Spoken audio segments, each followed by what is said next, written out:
চলো। ব্যাপারটা কি? হ্যাঁ, এত সময় লাগে কেন? তুমি কি মেকআপ করছিলে নাকি?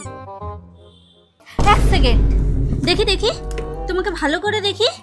তোমার না বিয়ে হয়ে গেছে, এত সাজ আসে কোথা থেকে? হ্যাঁ, এত সাজ কাকে দেখাবা তুমি? বন্ধ করো এগুলো, বন্ধ করো। বিয়ে হয়ে গেছে, বউয়ের সাথে ঘুরতে যাচ্ছে, তাও আবার এত সেজে গুজে। ঢং কত! একটা বোতামও যেন না খুলে, আমি বলে দিলাম। চলো।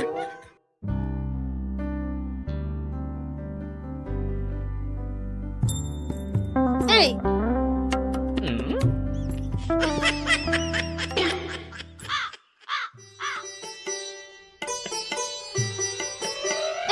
আমি ওদিকে ঠাকুর প্রণাম করছি আর এদিকে তুমি মেয়ে দেখছো। হ্যাঁ, লজ্জা লাগে না? বউর সাথে ঠাকুর দেখতে এসে অন্য মেয়ে দেখো?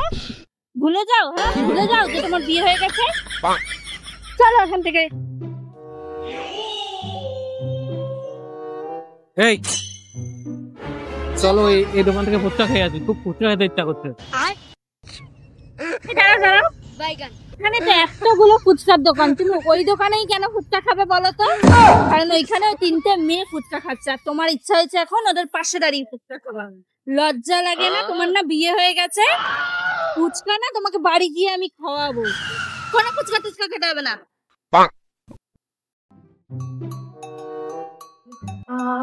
এই চলো প্যান্ডেলের ভিতরে যাই।